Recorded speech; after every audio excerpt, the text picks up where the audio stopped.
Alors, bon, encore bonsoir à tout le monde. Au milieu de tout ce bordel, Covid, etc., aujourd'hui, c'est voilà, la dernière séance du séminaire de cette année qui finit pas seulement comme ça un peu dans le désordre à cause du Covid, mais aussi il y a un peu de perte parce que on avait lancé une dynamique de groupe de travail. Il y avait deux ou trois groupes de travail qui étaient en train de préparer des choses pour intervenir dans les séminaires. Bon, ça s'est perdu aussi. Alors, aujourd'hui, on va essayer de, comme qui clôt quelque chose, mais à la fois ouvre, non? On va faire un peu le point avec, comme qui dirait, le dernier chapitre, la question de penser et agir dans la complexité. Mais c'est vrai que l'idée, c'est un tout petit peu de dire, de proposer la possibilité de continuer. L'idée de continuer, c'est autour des sujets que nous abordons dans le bouquin qu'on est en train de finir avec Bastien d'écrire pour la découverte. On est en train de travailler sur deux bouquins qui sortiront l'année prochaine. Un qui est un... Merde. Putain, je fais une connerie. Encore. Oh là là là là. Attends.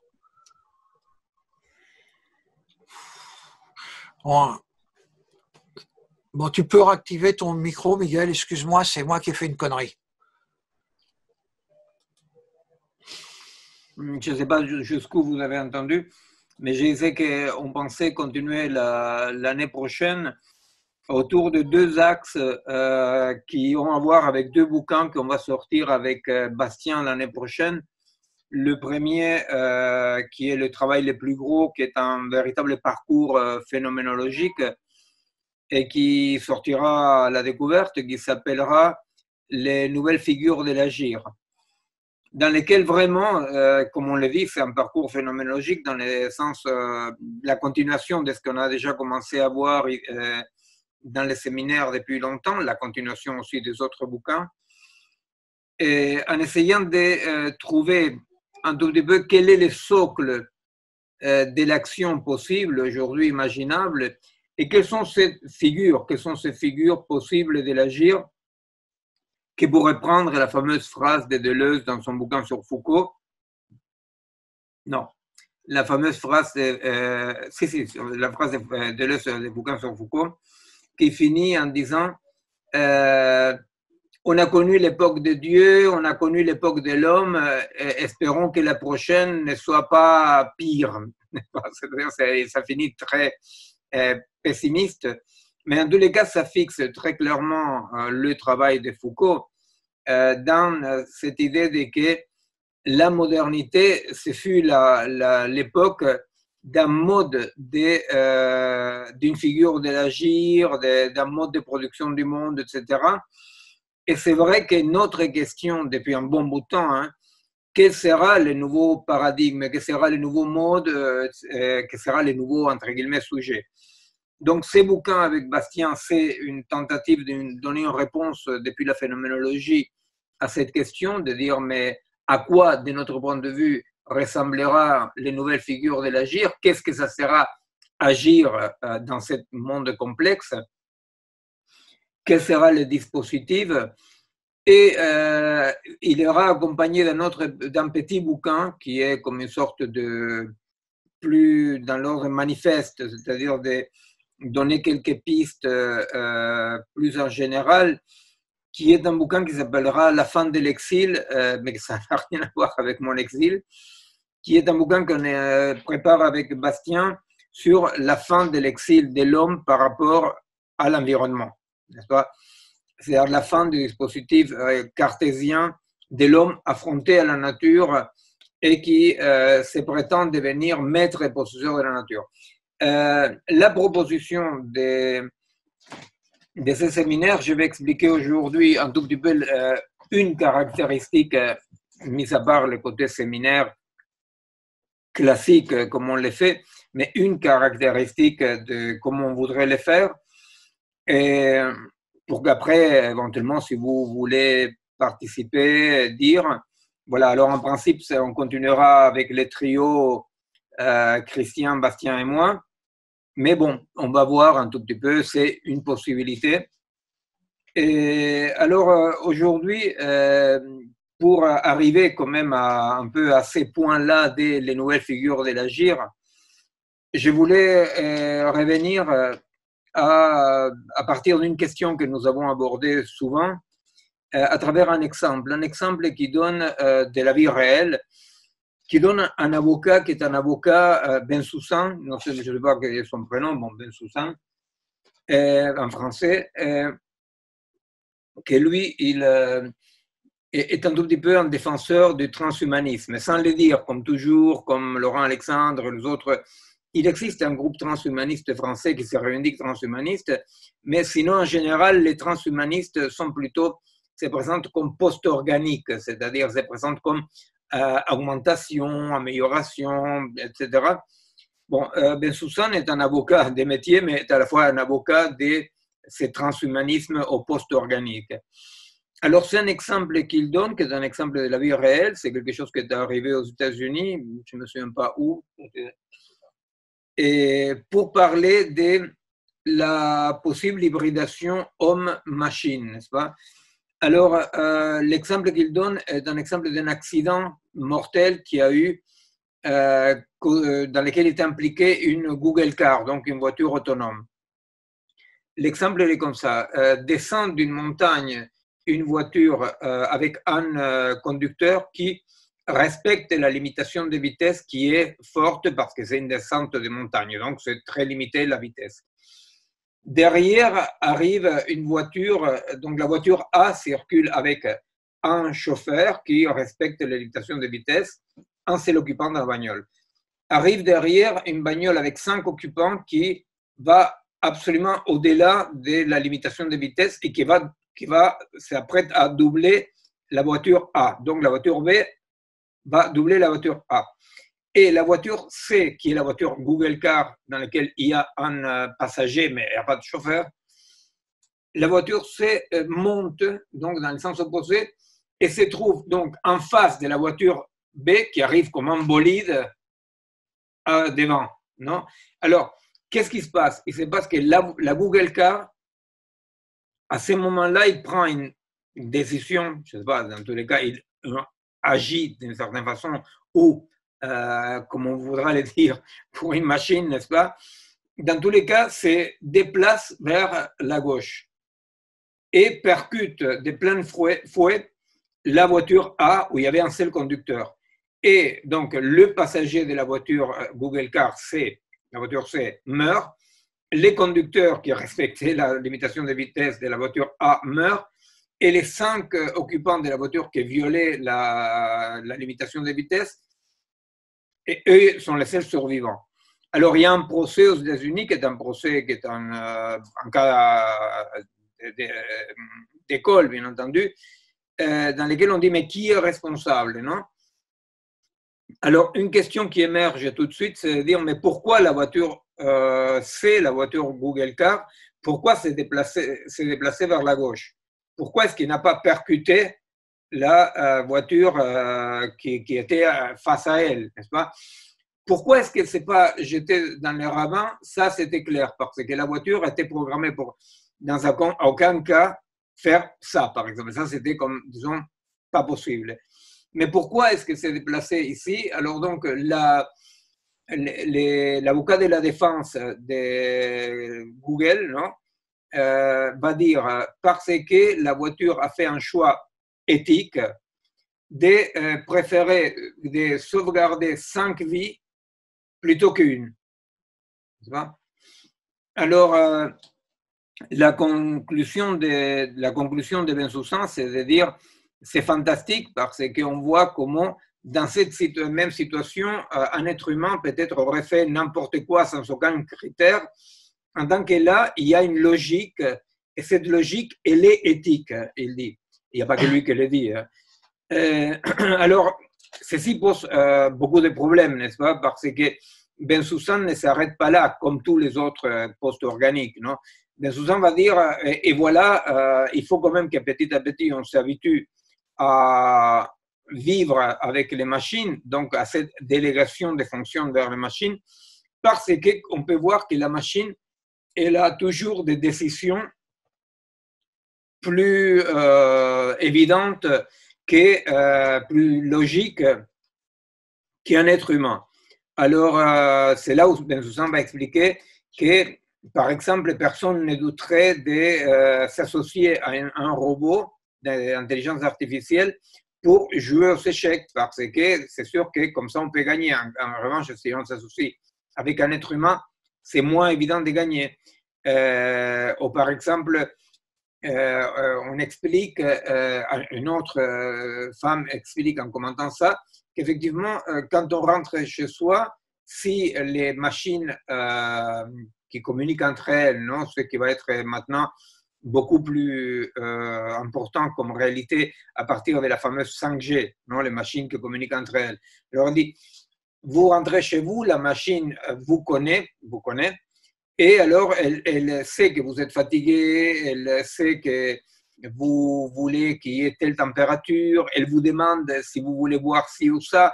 Par rapport à votre réponse, elle pourra voir à peu près votre état d'âme, donc pour vous proposer autre chose. Bon. Alors donc, petit à petit, Bensoussan, ce qu'il va faire, c'est qu'il va expliquer que la délégation des fonctions est une très bonne chose parce qu'effectivement, plus on délègue des fonctions, moins il y a des problèmes. Alors, dans ce qu'il dit par rapport aux échecs, par rapport à un servant à la maison qui vous sert un café ou un whisky, par rapport à ça, ça semble un peu stupide, mais en revanche, ce qui est absolument évident et qu'on ne peut pas réfuter, c'est que les jours que la plupart ou toutes les voitures qui circulent sur les autoroutes, les nationales, etc., soient des voitures autonomes, ce qui est absolument sûr, c'est qu'il y aura énormément moins d'accidents.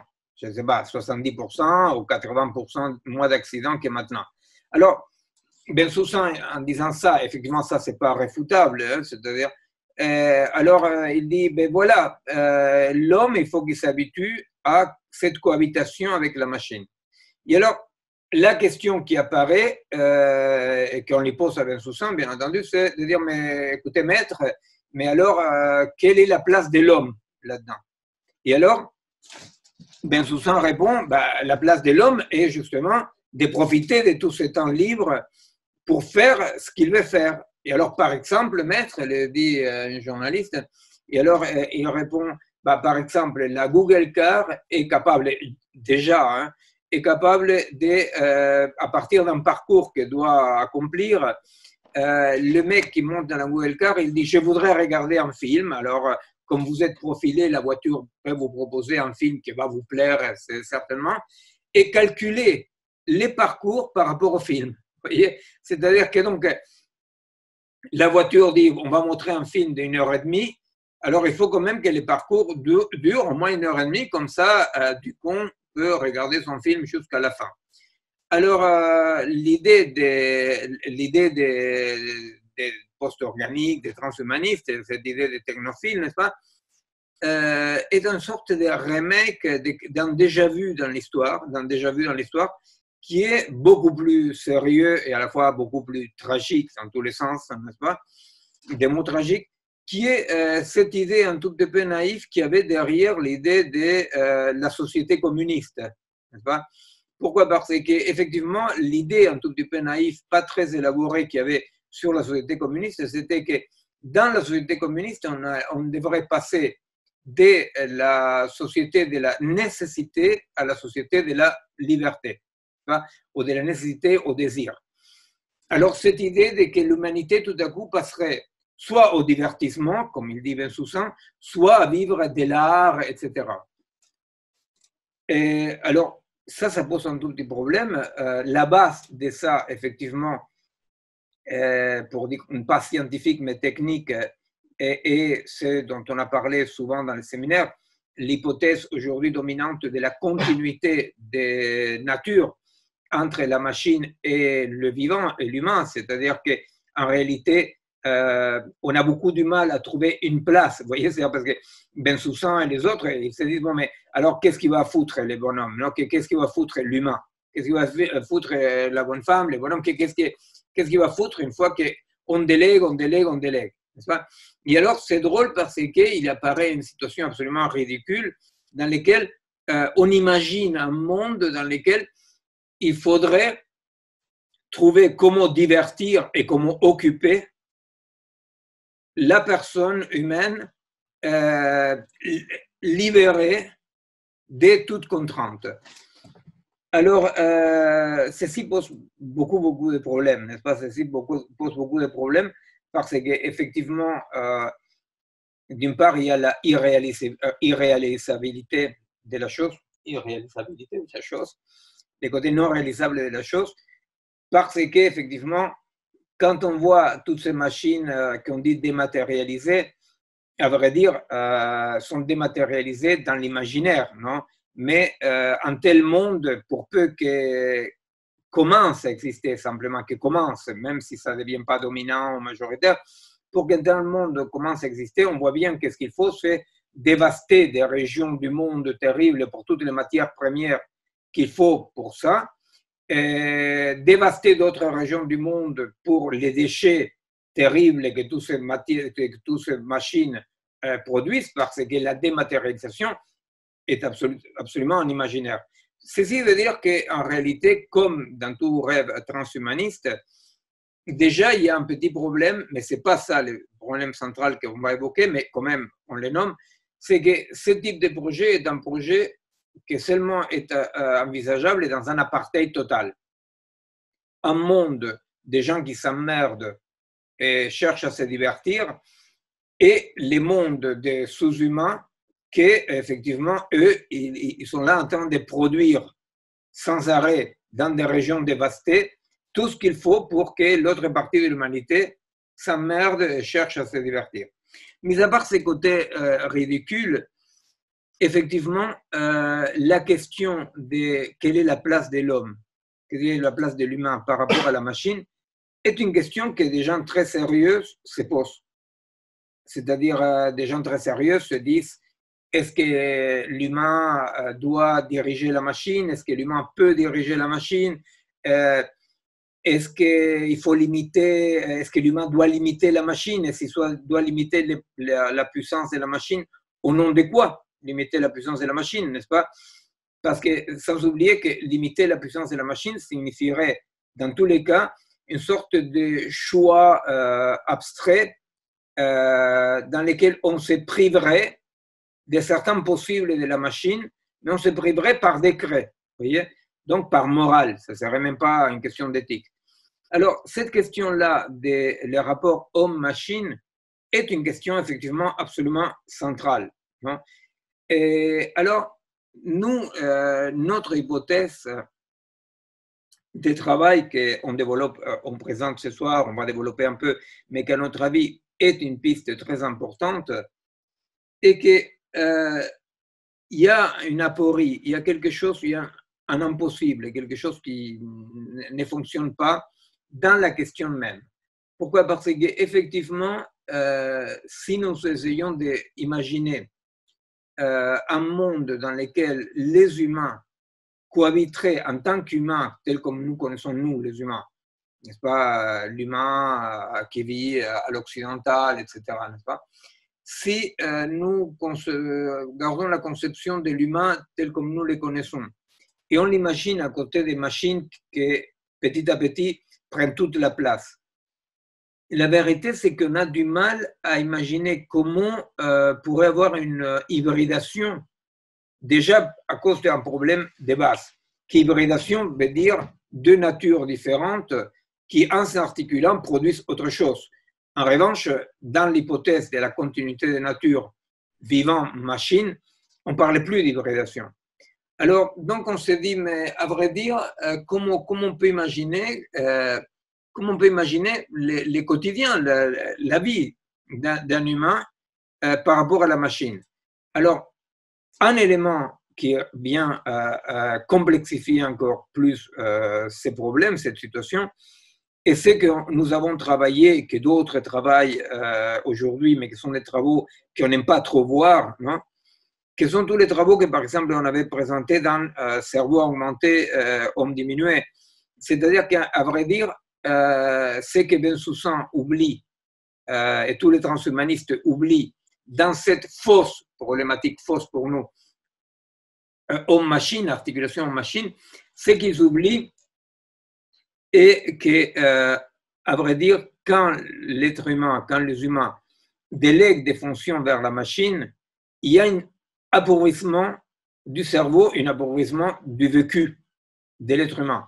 Pourquoi? Parce que c'est vrai que quand, dans les mécanismes biologiques de délégation des fonctions, il existe un recyclage de la zone libérée pour s'occuper d'autre chose.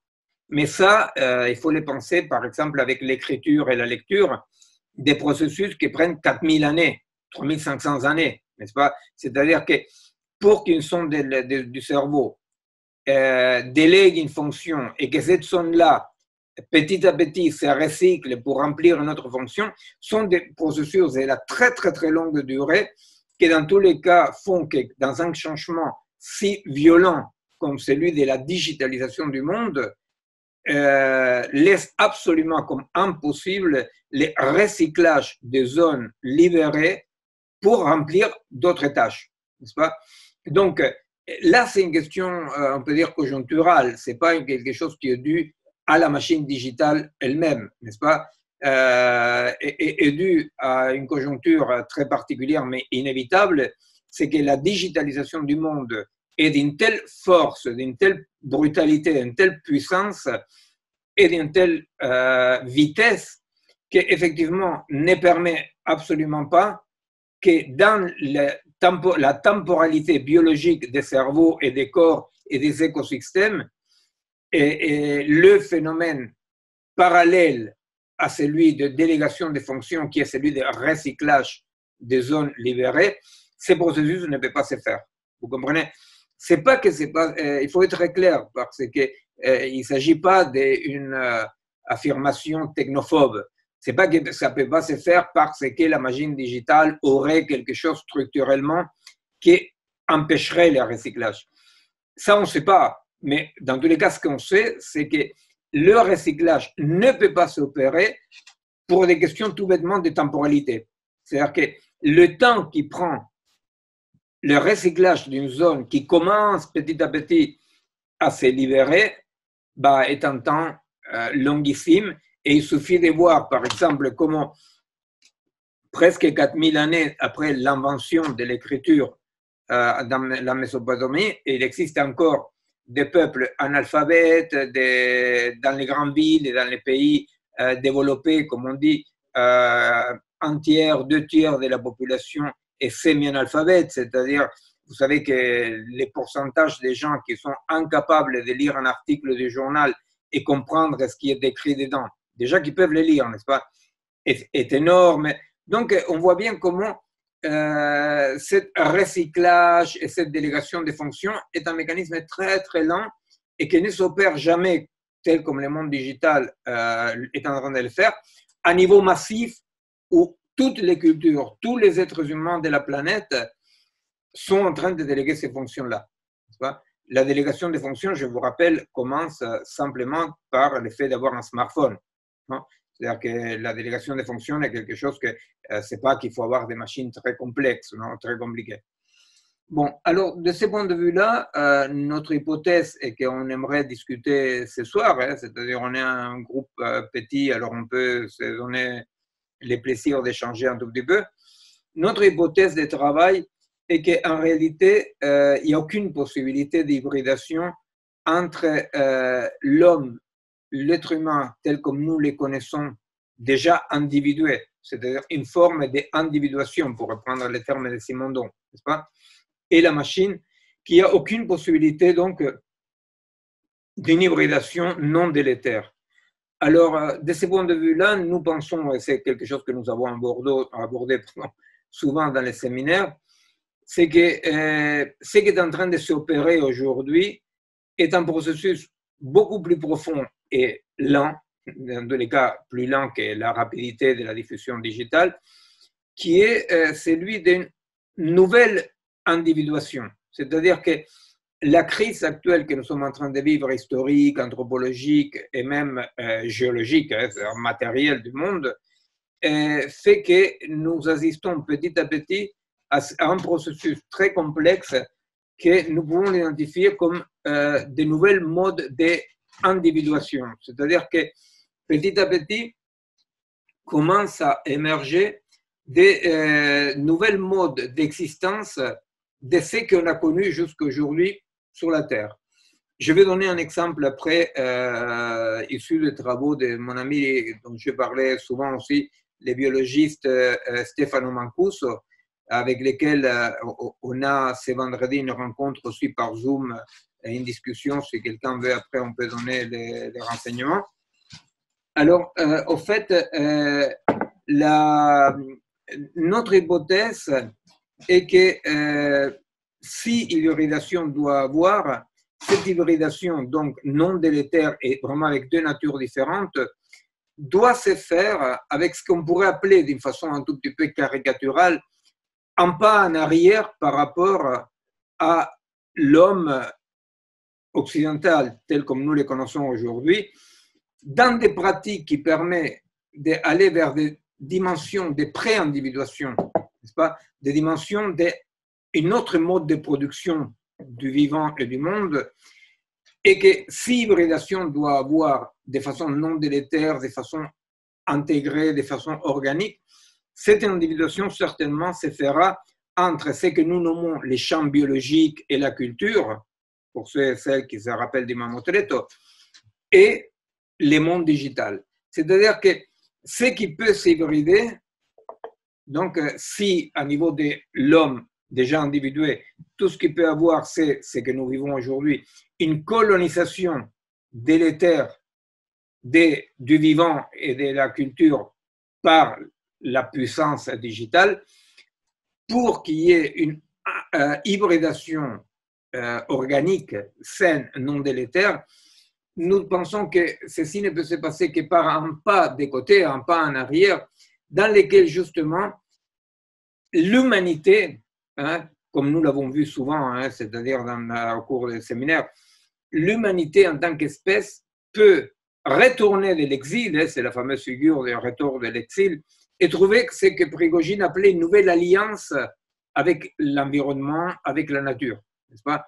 C'est-à-dire que notre hypothèse de travail est que la seule possibilité d'une hybridation non délétère est sous condition de que l'espèce humaine abandonne petit à petit, non pas dans la tête, mais dans des pratiques, abandonne petit à petit la position cartésienne de l'humain sujet, maître et possesseur de la nature, n'est-ce pas, ou ce que Merleau-Ponty illustrait dans sa phrase quand il dit « les humains, ils sont abandonnés les mondes des choses pour mieux les dominer ». N'est-ce pas? Alors donc, la condition pour l'hybridation nous semble être justement ce changement, ce devenir de réindividuation et de réordonnement de la donne, dans lequel l'espèce humaine peut avoir cette nouvelle alliance et s'épenser, s'expérimenter dans l'ensemble qu'elle a prétendu quitter il y a quelques siècles. N'est-ce pas? Disons que ça, c'est notre point de vue par rapport à cette hybridation comme condition. Alors, je voulais donner un exemple, n'est-ce pas? Je voulais donner un exemple, je disais, de Stefano Mancuso. Je partirai de quelque chose que nous avons déjà énoncé déjà la dernière fois, non? Je faisais référence à ces rencontres de CERICI d'il y a maintenant une quinzaine d'années, sinon pas plus, avec Edgar Morin, dans lesquels un des chercheurs qui était à la rencontre de CERICI, vous savez comment ça se passe, chacun fait son exposé et on intervient dans les exposés des autres. Alors, un des chercheurs interroge Edgar Morin et lui dit « Bon, mais Edgar, si la complexité n'est pas simplement une théorie, si la complexité est rencontre, ça veut dire qu'il y a un changement du monde. » Alors il lui dit, d'une façon un peu d'une chicane, non? Il dit, mais alors, par exemple, vous savez, Cérisy est un petit manoir entouré de nature, non? Des arbres, etc. Alors, il dit, mais par exemple, est-ce que la plante va devenir complexe, n'est-ce pas? Et alors, ça reste là. Ça reste là parce qu'effectivement, la question, si nous pouvons la lire 15 ans plus tard, et que c'est que nous avons tenté de faire, la question est ni plus ni moins une question fondamentale qui est est-ce que la complexité, ce que nous nommons complexité, est quelque chose qui regarde à la épistémologie, à la connaissance, ou est-ce que ce qu'on nomme la complexité a une dimension surtout ontologique, n'est-ce pas? Donc, est-ce qu'effectivement il y a un devenir complexe du monde en soi dont les théories rendent compte, mais rendent compte de quelque chose qui se passe dans la maille même des productions du monde de la réalité, ou est-ce que la complexité est simplement une interprétation nouvelle? Et alors, on pourrait dire, bah, si on avait eu la complexité à l'époque de Ptolémée, on aurait pensé autrement. Vous voyez, comme c'était une théorie. Une théorie est une loupe, n'est-ce pas, est un appareil que j'applique à un objet et ça me permet de voir comme ci ou comme ça, de telle couleur, de telle taille, ce qui existe. Alors, comme notre hypothèse lourde est que la complexité, elle est ontologique, c'est-à-dire que ce n'est pas une théorie, la complexité. C'est pour ça aussi que quand nous parlons de penser et agir dans la complexité, nous ne parlons pas de penser et agir dans une nouvelle théorie, n'est-ce pas? La raison de fond de notre séminaire et l'interrogation de fond de notre séminaire relève non pas de comment utiliser une théorie, mais au contraire par de l'hypothèse lourde, forte, de que la complexité est ontologique, c'est-à-dire qu'il y a un devenir complexe du monde et que dans ce devenir complexe du monde, à quoi on appelle penser, à quoi on appelle agir.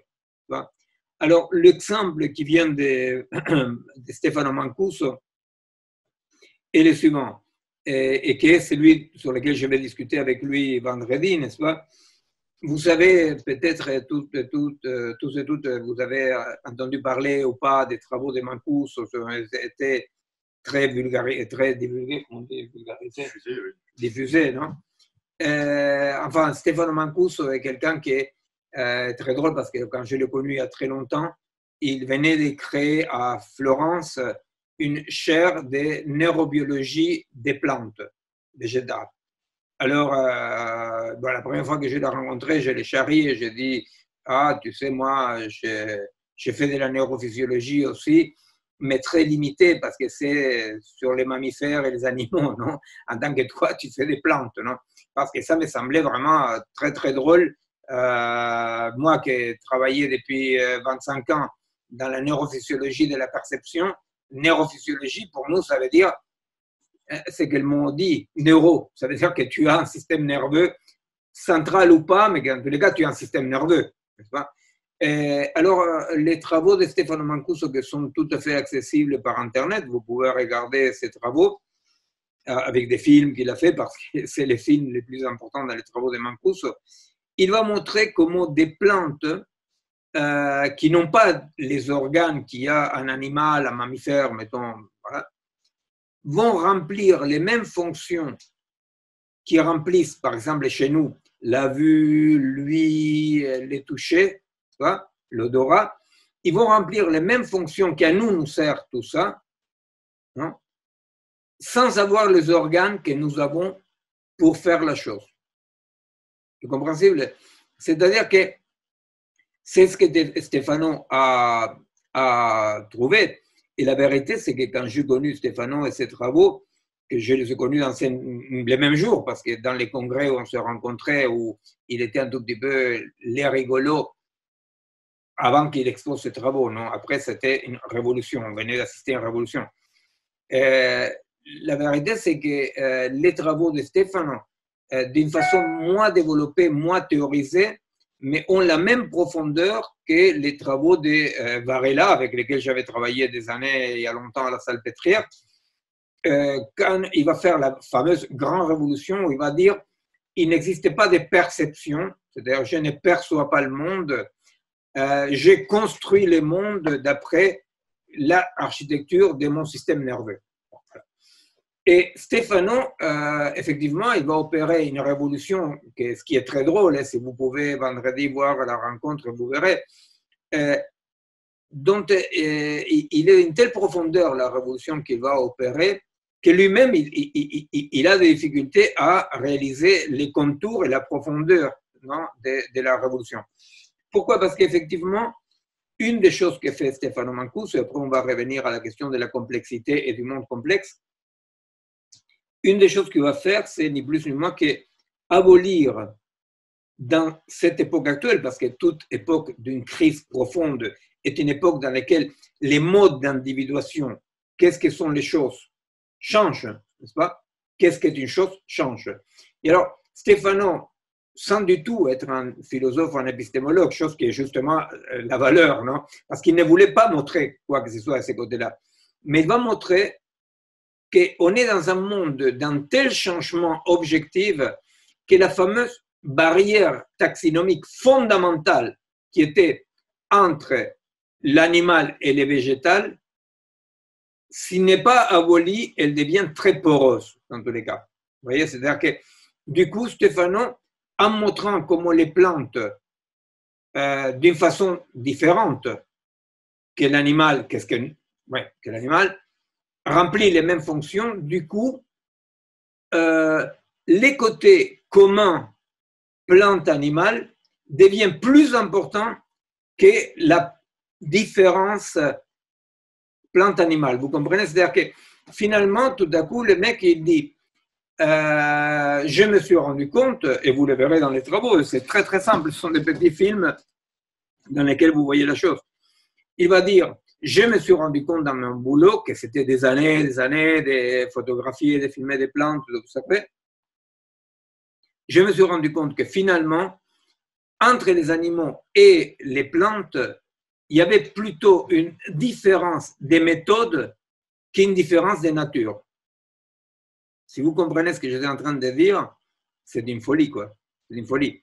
Et c'est quand même, d'un point de vue épistémologique, un témoignage hyper fort des changements profonds. Alors, qu'est-ce que moi je l'ai dit à Stefano, qui est quand même la question de la complexité? Je lui ai dit, écoute Stefano, il y a deux possibilités d'interprétation de tes travaux. La première possibilité est la possibilité classique, disons. La possibilité classique est la possibilité à travers laquelle on dit Mancuso, il a regardé mieux les plantes que jusque-là tous les botanistes du monde et il a trouvé des choses, il a découvert, vous voyez, découvrir. Hein, c'est découvert et il a découvert. Donc, ça, disons, c'est la hypothèse la plus intuitive, la plus directe, et celle avec laquelle Stefano n'est pas d'accord et moi non plus. Et c'est là où il arrive la question de la complexité comme vraiment mode de production du monde, de la matérialité. Ce que je propose comme grille de lecture à Stefano à ce moment-là, je lui dis, de mon point de vue, Stefano, tes travaux et ta vie même des chercheurs ont accompagné des changements dans la maille même qui produit la réalité. Vous vous rappelez, la dernière fois, j'avais évoqué cette figure à travers laquelle ce qu'on nomme la réalité est l'oubli de la maille qui produit la réalité, n'est-ce pas?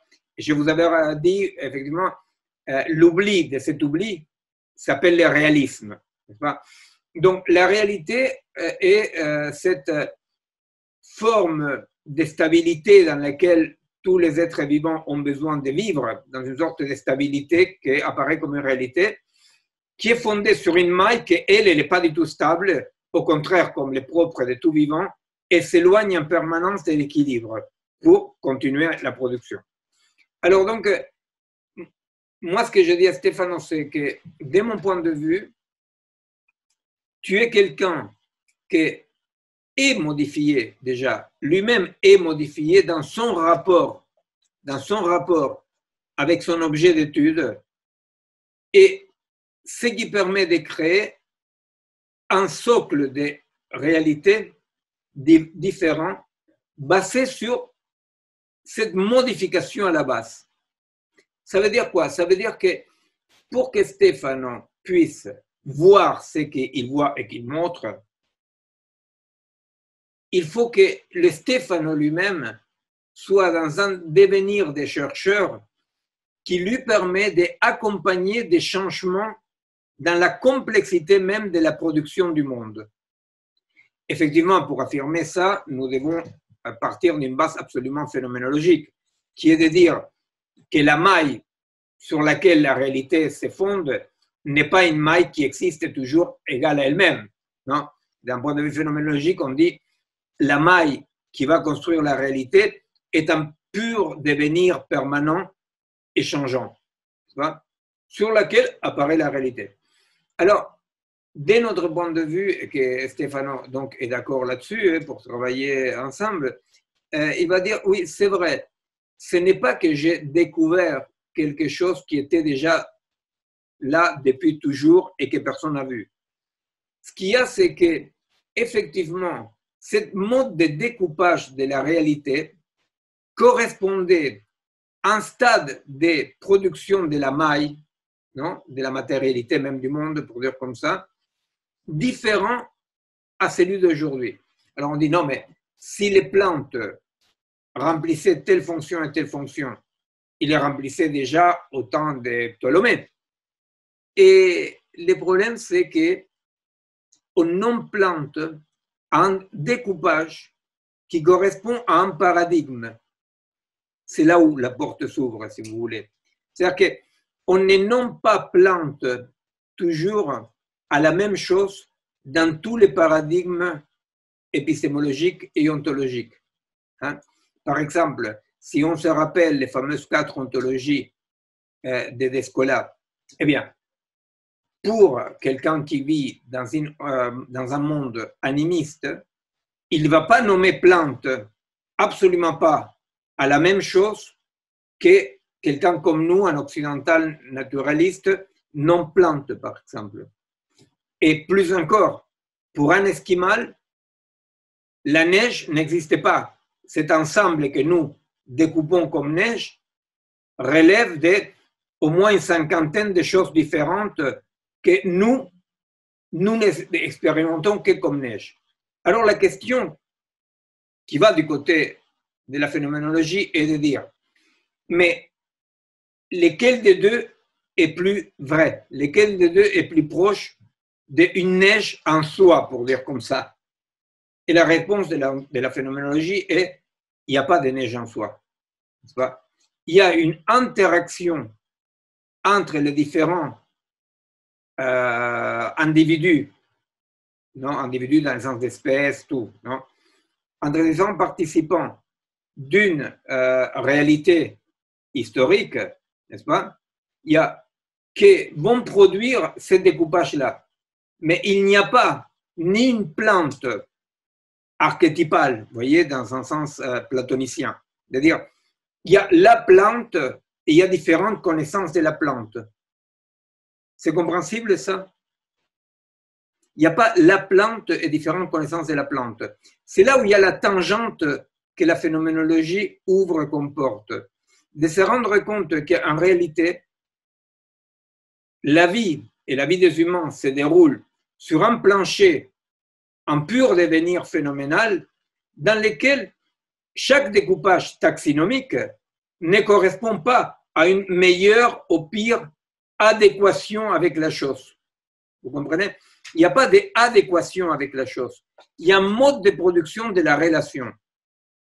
Alors, de ce point de vue-là, effectivement, l'effet qu'aujourd'hui commence à devenir poreuse, je ne dirais pas sauter, mais commence à devenir poreuse, cette division taxinomique historique fondamentale et fondante, qui est celle des végétal-animal, eh bien, n'est pas interprétée d'un point de vue réaliste comme on a découvert quelque chose, mais si la barrière devient poreuse, c'est parce que les modes de production de la réalité changent au point de ne plus accepter la vieille taxonomie. La vieille taxonomie ne devient pas assez suffisante.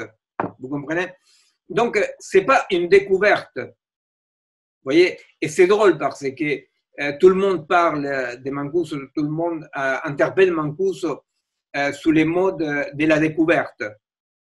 Et c'est très drôle le travail avec lui parce qu'effectivement, nous, on dit non, tu n'as pas découvert quelque chose, Stefano. Tu as accompagné un mouvement de changement, de découpage, qui n'est pas de nomination. Hein. Découpage n'est pas une nomination. Découpage, ça veut dire un rapport de production diverses. Ouais. Alors, c'est là où on voit les théories font partie de la réalité, n'est-ce pas? Les théories sont partie de la réalité parce que la réalité, si nous imaginons ça, la réalité est comme la dimension de stabilisation. La stabilisation. On stabilise, on stabilise, on stabilise. Comme dirait le réalisme et l'oubli, de que la réalité est fondée sur un oubli de ces processus. Pourquoi la réalité est fondée sur un oubli du processus? Nous pouvons le comprendre même très intuitivement tout en chacun. C'est-à-dire, vous imaginez que si nous n'arrivions pas à oublier comment fonctionne notre cœur, notre foi, comment fonctionne n'importe quoi, l'ascenseur, le bus, non?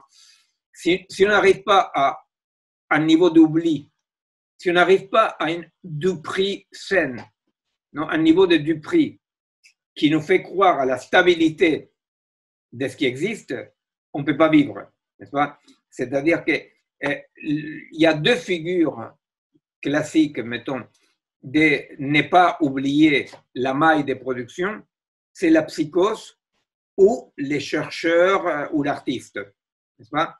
Alors, le psychotique, effectivement, est quelqu'un qui en permanence est confronté à une réalité qui, contrairement au névrosé, ne réussit pas à oublier la maille. Vous voyez? Le psychotique est quelqu'un qui, contrairement au névrosé, il voit que tout part en couille, quoi. Il voit que rien ne tient le coup. Et alors, effectivement, la production délirante des psychotiques est effectivement, comme on est dit dans la psychiatrie classique, mais c'est quelque chose que tout le monde accepte dans la psy, la production délirante est une tentative malheureuse et qui échoue toujours pour réordonner le chaos. Mais le chaos est dû à quoi? Le chaos est dû que le psychotique n'a pas accès à ce niveau de réalité. Il y a une sorte de vécu de la maille. Il ne voit pas la maille, personne ne voit la maille, mais il expérimente l'instabilité. N'est-ce pas? Alors, effectivement, les chercheurs et quelqu'un que si ce n'est pas un chercheur universitaire, académique qui ne cherche rien, etc., c'est vraiment la vraie figure du chercheur comme la figure de l'artiste quelque part, eh bien, et c'est lui qui justement va se positionner dans les fissures de la réalité, celles dans lesquelles la maille est encore très chaude, vous voyez, n'est pas tout à fait stabilisée. Ce n'est pas autre chose de ce que veut dire Simondon quand il dit que dans l'individué, il y a toujours quelque chose de non-individué qui persiste. Hein?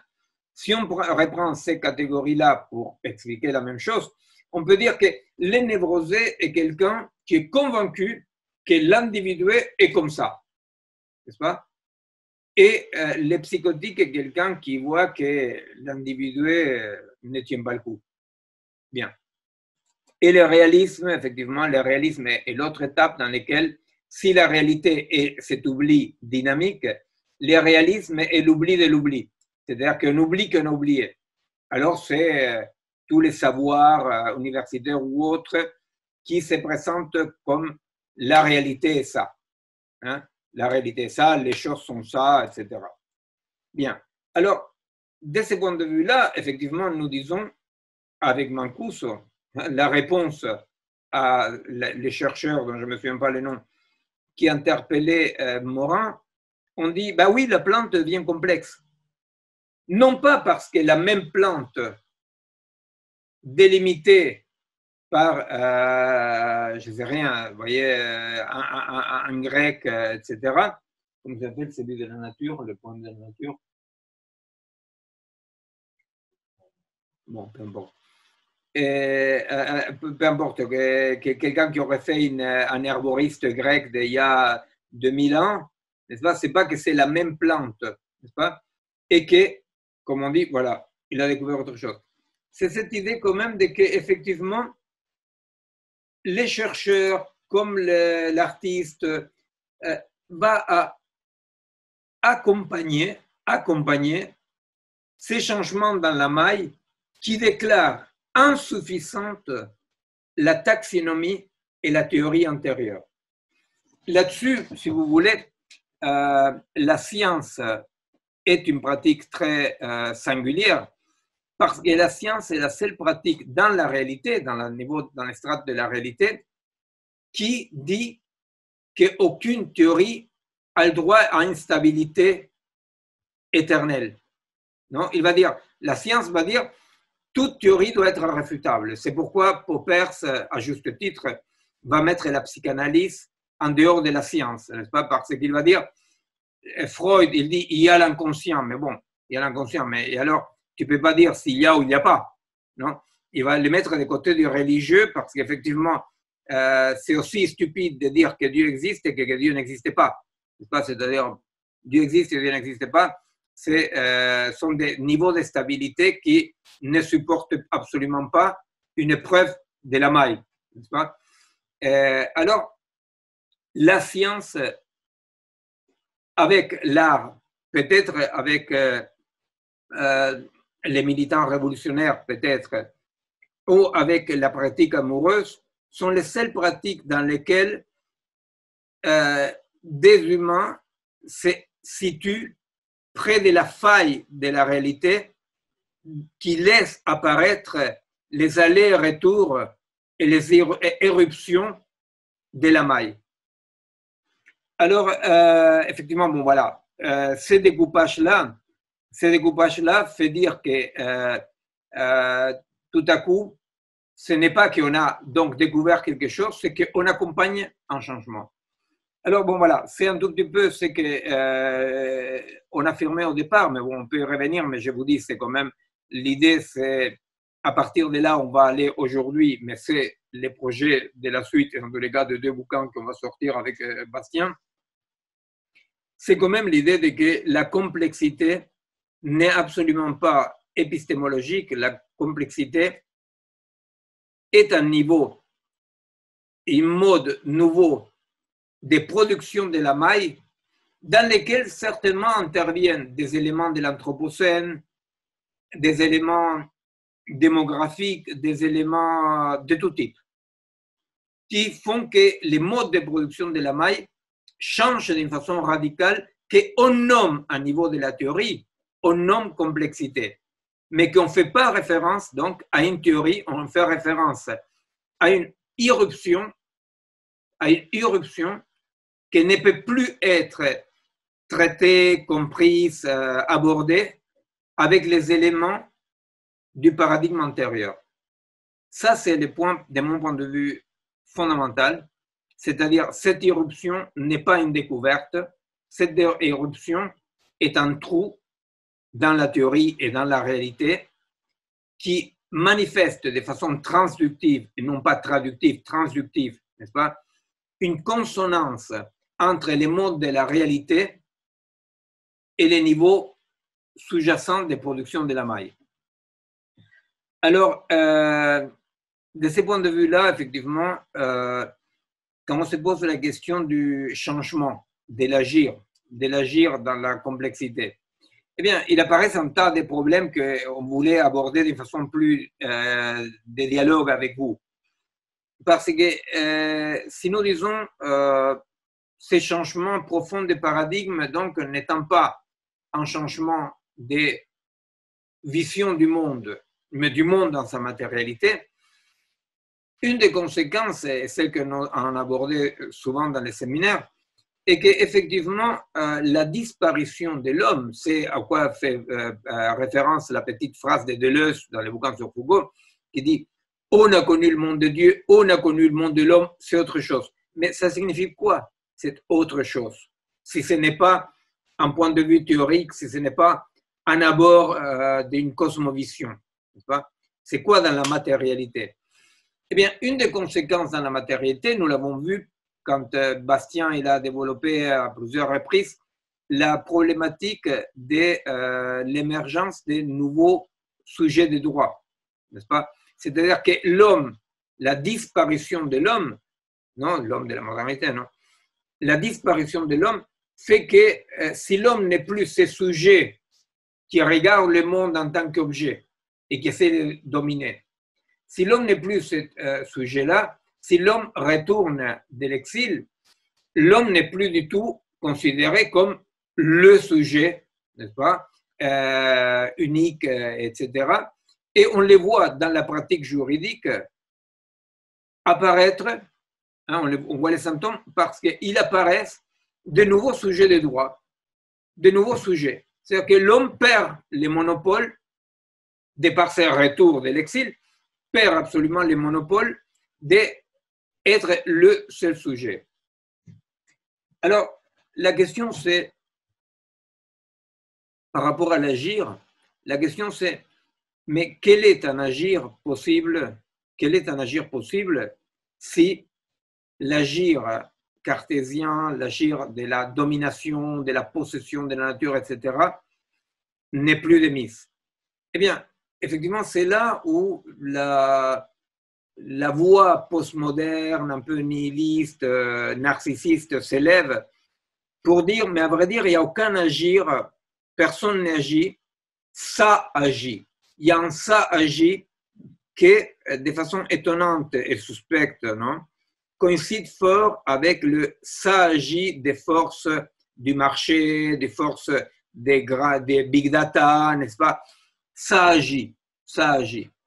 Notre question, c'est effectivement, puisque l'homme, ce qu'on appelait l'homme, l'humanité, ne fait pas l'histoire comme on le voulait, comme Marx le voulait, n'est-ce pas, comme la modernité le veut, puisque l'homme ne fait pas l'histoire, la question est tout simplement, mais que peut faire l'homme dans l'histoire, n'est-ce pas? C'est-à-dire si on abandonne le délire de maîtriser le monde depuis l'extérieur, mais qu'est-ce qui peut faire l'homme une fois réintroduit dans ce système?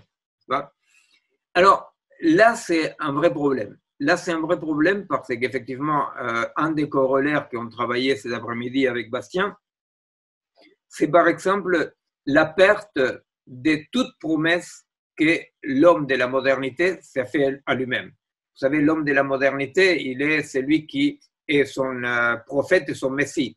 Il se promet un monde parfait, un monde d'émancipation, un monde sans contrainte, et à la fois, il est le prophète et le messie, et c'est lui qui va les réaliser. N'est-ce pas? C'est-à-dire c'est l'homme lui-même qui réalisera ça.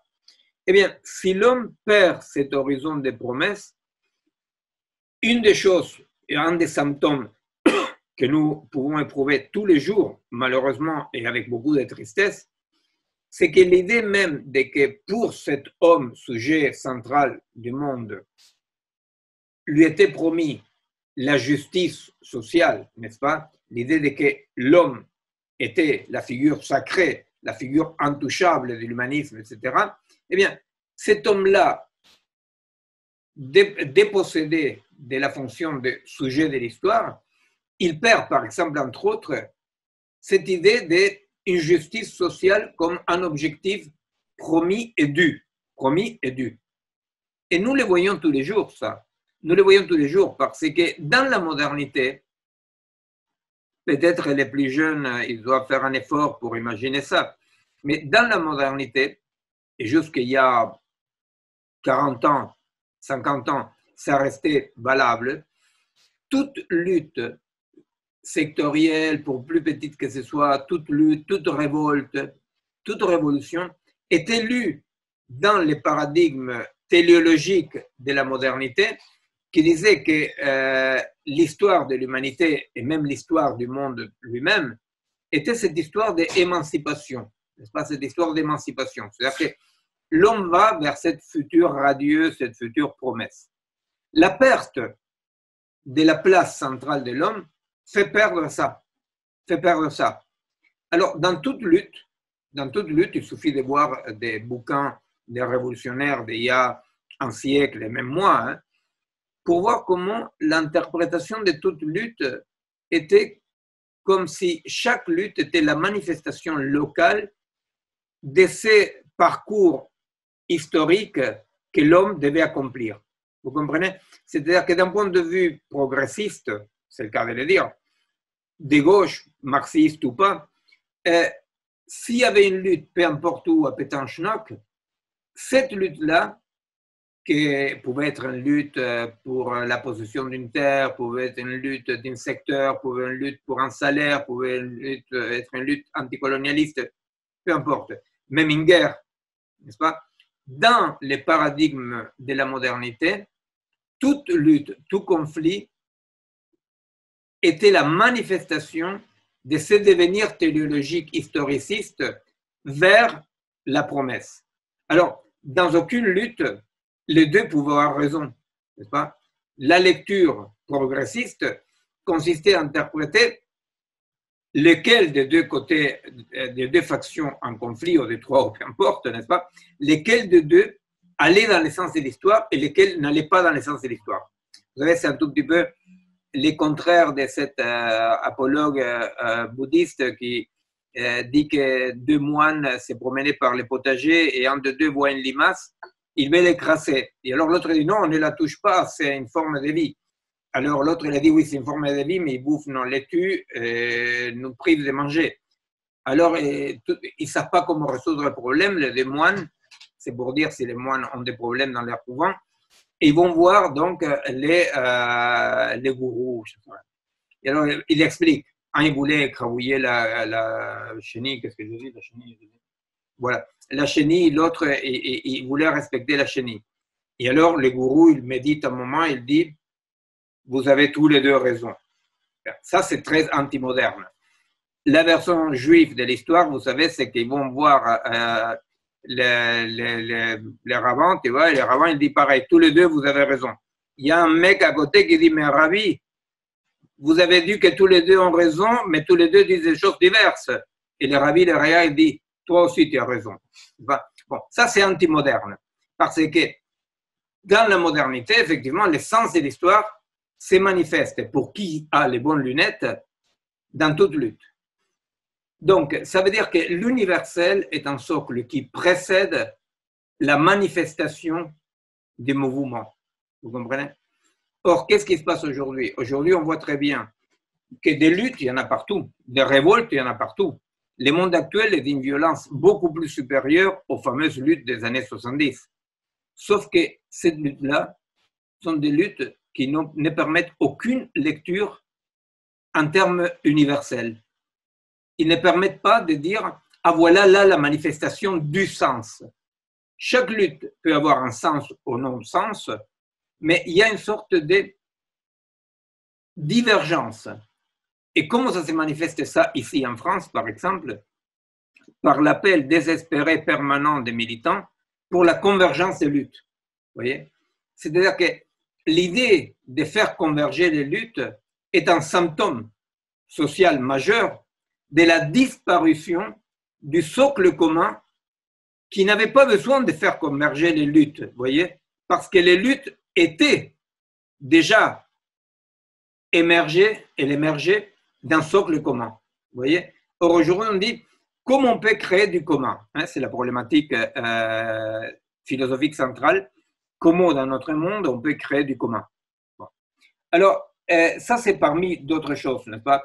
Or, par rapport à parmi d'autres choses comme symptômes de ce qui arrive comme délocalisation de l'homme de la position de sujet. À nous, ce qui nous intéresse, c'est effectivement, et c'est qu'on essaiera de développer l'année prochaine, c'est ce qu'on essaie de développer dans nos travaux, et c'est que vraiment, et la question de mon point de vue central est très très angoissante, la vérité, c'est de dire, mais quelles sont les pratiques qui aujourd'hui en accompagnant ces grands changements historiques, peuvent assumer les défis qui mettent en danger le vivant. C'est-à-dire que la grosse problématique, c'est ça. La grosse problématique, ça se donne par exemple dans les pays du tiers-monde comme l'impossibilité radicale d'articuler, et encore moins de faire converger, par exemple, les luttes écologiques avec les luttes de justice sociale. Vous voyez? C'est-à-dire, vous ne pouvez pas dire dans un pays du tiers-monde, maintenant il faut arrêter de produire parce que maintenant c'est trop tard. Vous voyez? C'est-à-dire, pendant 2 siècles, on a dit que vous êtes des pays en voie de développement, et maintenant on dit, ah non, non, non, non, c'est plus le moment de se développer parce que si vous vous développez, vous provoquez un désastre écologique. Alors, la difficulté de la convergence, la difficulté d'avoir une lecture commune, nous plonge dans une très très forte, un très fort déboussolement. Ce déboussolement est lisible aussi, on peut y revenir plus tard, dans ce qu'on appelle souvent la post-politique, la post-démocratie. C'est-à-dire, si l'homme n'est plus le sujet de l'histoire, la politique, c'était ce que disait tout est politique. Pourquoi? Parce qu'il y a une sacralisation du social, la désacralisation des cieux, hein, la désacralisation de la divinité, va accompagner au fondement, au début de la modernité, par une sacralisation du social. Pendant 2-3 siècles, tout ce qui s'est passé à niveau social était l'axe. Pourquoi? Parce que c'était l'agir de l'être humain. Aujourd'hui, on a du mal. On a du mal à voir. L'humain, pas seulement n'est pas du tout la figure sacralisée, mais est devenu minablement les ressources humaines, que comme on sait très bien, c'est la ressource la moins chère parce que c'est la seule qui se reproduit en permanence, sans aucune limite et malgré le contexte. Vous savez, même les animaux qu'on dit sauvages ont la dignité de refuser de se reproduire dans des situations aberrantes. Ils ne se reproduisent pas dans un zoo, ils ne se reproduisent pas dans n'importe quelle région, dans n'importe quel contexte. Les humains, on est les seuls à se reproduire quoi qu'il arrive, et c'est pour ça que les ressources humaines, c'est les moins chères. Alors, tout ceci, effectivement, pour poser la question qui, à mon avis, est la question fondamentale, face aux grands dangers, face aux défis qu'aujourd'hui se présentent aux vivants, quelles sont les pratiques? Quelles sont les pratiques capables de construire ou qui accompagnent ou qui commencent à configurer ces nouveaux modes d'agir? C'est agir dans la complexité. Qui effectivement, donc, n'est pas du tout comme on les pense souvent, comment l'individu, comment la personne actuelle va agir dans la complexité. La question, si vous avez suivi, la question, c'est pas comment nous, en tant qu'hommes et femmes, individués comme des êtres de la modernité, on va agir dans la complexité. La question, elle est beaucoup, beaucoup, beaucoup plus radicale. Elle est infiniment plus profonde, qui est qu'est-ce qui va agir? Et quelle est notre possibilité en tant qu'humain de participer de cet agir-là?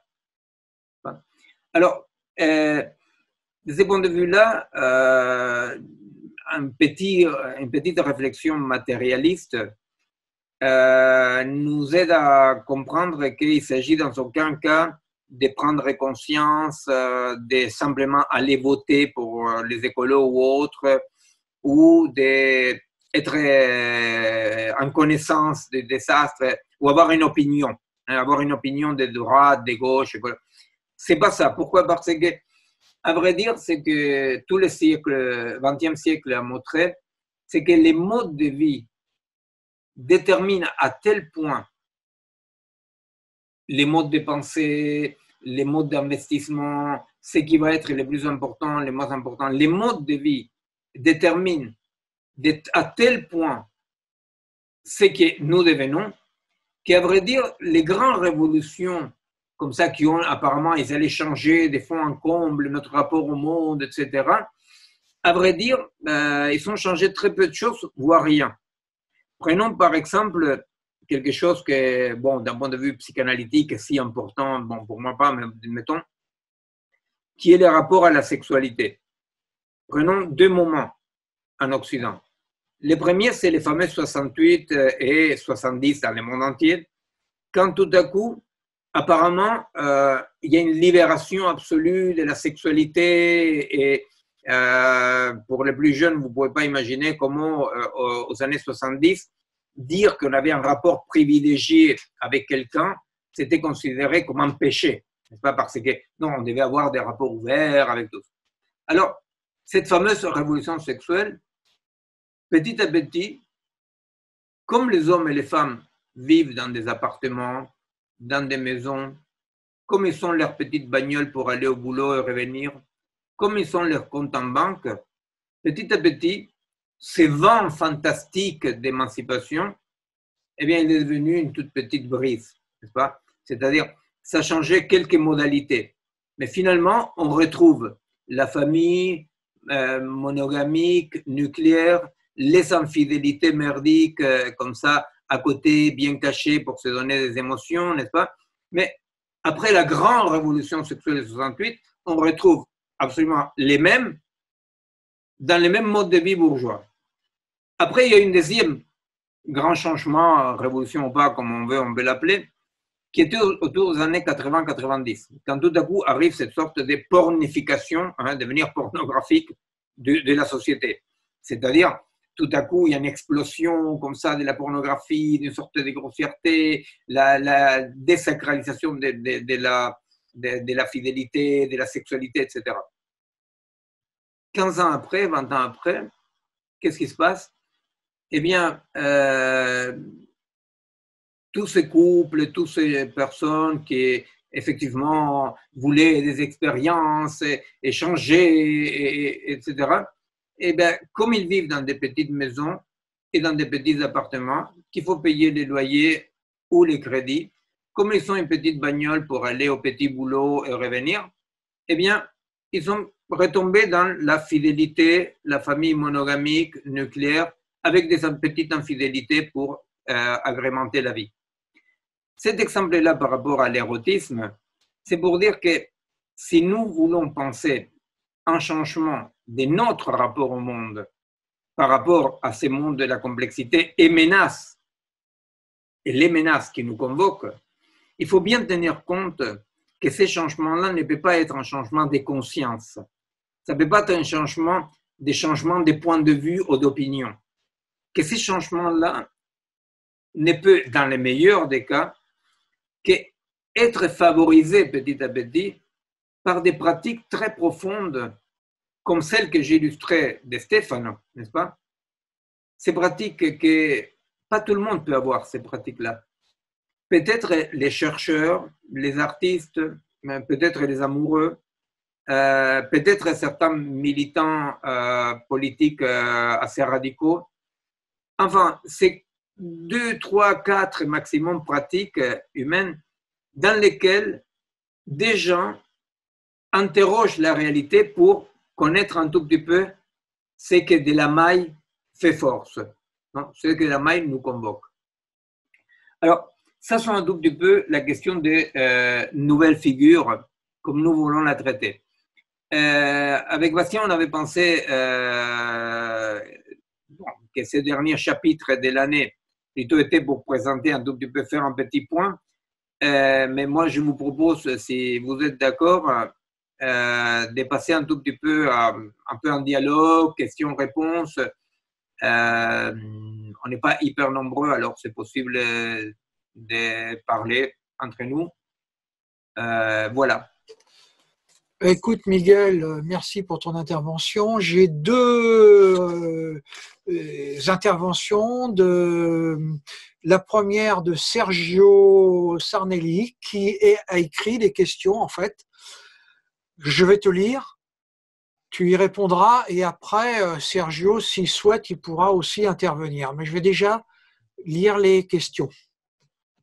Bonsoir Bastien et Miguel. D'après toi, quel est ou pourrait être l'impact des pratiques sociales actuelles sur ce maillage? Préconisez-vous un nouveau contrat social pour s'en sortir? Ça, c'est la question de Sergio. Est-ce que tu veux y répondre? Et après, on passera à la question de Benoît. Tu veux commencer à répondre? Bah, écoute, Sergio, bonsoir d'abord. En réalité, tout dépend de, pour ainsi dire, l'inventivité dont seront capables ces pratiques sociales, ces mouvements sociaux. Je crois que le piège réside dans la très compréhensible erreur de vouloir repolitiser la société, c'est-à-dire repolitiser en pensant comme dans les paradigmes humanistes, pas les paradigmes de l'homme. Donc, avec des partis politiques, avec des directions, avec des avant-gardes. Si l'action sociale n'est malheureusement pas capable de se réinventer dans cette nouvelle fragilité d'intégrer un ensemble, n'est-ce pas? Si l'action sociale s'est faite toujours dans ce point de vue de que l'humain est le sujet, la nature, l'objet, etc., etc., et en se posant la question, comment est-ce que je peux maîtriser la machine, n'est-ce pas? Qui est la même question, c'est un remake de la question l'homme et la nature, maintenant c'est l'homme et la machine, n'est-ce pas? Mais toujours l'homme séparé. Si les pratiques sociales ne peuvent pas incorporer comme axe central ce retour au contexte, ce retour à un ensemble, non? Dans lequel effectivement la pratique sociale doit partir d'explorer et reconnaître les limites du vivant pour voir les nouveaux possibles, etc. Si les pratiques sociales ne sont pas un peu comme cette consigne si belle des zadistes de Notre-Dame-des-Landes qui dit « Nous ne défendons pas la nature, nous faisons partie de la nature en se défendant ». Qui me semble que c'est une belle image, et même plus très forte, non? C'est-à-dire de participer comme un élément de plus avec la singularité des humains, qui est la pensée symbolique, la théorie, etc. N'est-ce pas? Mais si ces pratiques sociales ne sont pas capables de s'incorporer à des écosystèmes, se territorialiser, n'est-ce pas? Je pense que l'incidence sera très faible ou nulle. En revanche, il est urgent d'inventer et de produire, d'explorer des pratiques sociales, surtout territorialisées, quoi, dans lesquelles le local ne se pense pas depuis un global imaginaire, mais on peut identifier comme globalité seulement un noyau de la situation, n'est-ce pas? Le tout dans chaque situation. Et ça, vraiment, ce sont des pratiques qu'il faut explorer, que les gens explorent à droite, à gauche, dans lesquelles, effectivement, une fois encore, dans ce type de pratique, l'intégration organique de la machine est possible. C'est-à-dire que là, la machine n'est pas en train de discipliner les vivants, mais est utilisée par les vivants sans les coloniser. Ces pratiques-là sont des pratiques que nous, l'année prochaine, vraiment notre travail, mais alors là, ce n'est pas une question de séminaire ou pas séminaire, c'est vraiment une question un peu désespérée, à vrai dire la vérité. C'est de dire, si nous ne sommes pas capables de les identifier, de les accompagner, il y a quelque chose de l'obscurité de l'époque qui ne fera que grandir, quoi. C'est-à-dire que si ces nouvelles pratiques ne peuvent pas se développer, si la seule capacité des humains de réagir face à l'horreur reste un remake un peu dégradé des vieilles formes politiques, malheureusement, ce qui nous attend, c'est de façon incroyable encore une profondisation majeure du désastre qu'on est en train de vivre, quoi. Sergio, est-ce que tu souhaites apporter un autre commentaire? Non, pas vraiment. Donc, la question sur le contrat social, c'est juste de se dire, voilà, est-ce qu'il faut contractualiser cette démarche, hein, enfin, que vous allez réfléchir encore l'année prochaine, mais c'est un peu la réflexion que j'ai. Est-ce qu'il faut contractualiser quelque chose avec, voilà, on va pas faire ça tout seul. Moi, je pense, Sergio, qu'en réalité, le contrat doit être un contrat qui inclut donc les différents partenaires, pour dire comme ça, tu vois. C'est-à-dire un contrat dans lequel effectivement l'humain ne se pense plus comme en étant le seul capable de faire des contrats, tu vois. Je crois que par exemple que tu vois, par exemple, si on s'oppose à l'élevage des bêtes en batterie, tu vois, si on s'oppose aux OGM, c'est pas par gentillesse envers des espèces, tu vois. Il y a des façons. Une façon, c'est par gentillesse, etc. C'est-à-dire que d'une façon un peu, si tu veux, l'aristocratie de l'humain qui octroie des droits, octroie des bénéfices à des espèces inférieures. Moi, je pense que cette réintégration de l'humain à l'ensemble passe par la possibilité de comprendre exactement, en tant qu'un élément de plus de l'ensemble, où sont les limites à ne pas dépasser dans les rapports avec les autres espèces et avec nous-mêmes en tant qu'espèces, pour ne pas passer vers une destruction, tu vois. Alors, si ça a une forme métaphorique et réelle, peut-être des contrats, tu vois, mais un contrat que ce n'est pas l'homme qui fait avec l'homme en octroyant des bénéfices à d'autres espèces et à l'environnement, mais c'est un contrat que Prigogine Stenger avait nommé avec bonheur une nouvelle alliance, tu vois, une nouvelle alliance, tu vois, c'est-à-dire sincèrement de dire je ne peux pas continuer à permettre qu'il y ait des élevages en batterie des cochons et des vaches, etc., parce qu'il y a quelque chose dans ces devenirs-là qui détruit, avec un mot un peu stupide, mais la maison commune, tu vois. Et donc, c'est pas que je octroie des bénéfices depuis ma position extérieure. Je me rends compte, et c'est là où Deleuze, il dit à un moment donné, il est possible de parler pour l'animal. Et bien entendu qu'il est possible de parler pour l'animal et il est possible de parler pour la plante. Parce que la parole n'est pas l'apanage de l'humain. L'humain est celui qui peut porter la parole articulée. Mais la parole articulée émerge de tout un soubassement dans lequel tout l'existant fait partie. N'est-ce pas? Le contexte permet l'émergence de la parole dont seulement l'humain peut se servir.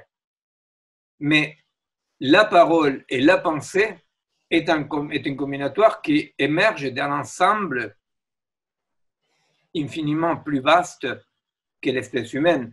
Alors, les contrats est celui-là. Les contrats est un contrat de je suis dedans. Je suis dedans et il y a une fragilité partagée. Ça ne veut pas dire, si tu veux, bouénisme avec les animaux. Ça ne veut pas dire... ça veut dire, au contraire, quelque chose de beaucoup plus fort, tu vois. C'est se rendre compte de ce qui a causé les désastres, qui est l'idée d'une domination par la force en abandonnant ce qui est l'essence du vivant, qui est cette fragilité partagée. La fragilité partagée, c'est ce que n'importe quel Indien d'Amazonie, je sais qu'à chaque fois qu'on parle comme ça, on parle du bon sauvage, des conneries comme ça, mais c'est pas du tout, non? C'est que n'importe quel Indien d'Amazonie ou de Patagonie peut comprendre quand il sait que tu ne peux pas chasser plus que tant. Tu ne peux pas abattre plus de tant d'arbres, n'est-ce pas? Parce qu'il y a des cycles qui l'incluent. Il y a des cycles qui l'incluent. Il y a des rythmes qui s'expriment dans des rites. Et alors, nous, les Occidentaux, on se croit très malins. On dit, ah, ces rites-là, c'est du blabla. À vrai dire, là, ces rites-là expriment de façon transductive, de façon consonante, de façon métaphorique, des rythmes dont les Occidentaux, avec notre conscience dévastateur, notre rationalisme dévastateur, on s'est trop séparés. Alors, le contrat est celui-là. Le contrat est un contrat d'un retour à une fragilité partagée. Moi, je pense qu'il... Merci. Attends. Ah, pardon, Bastien. Un complément rapide, Christian, pour répondre à Sergio. Alors effectivement, il y a quelques mois, plusieurs séances de ça, on avait évoqué les nouveaux sujets de droit.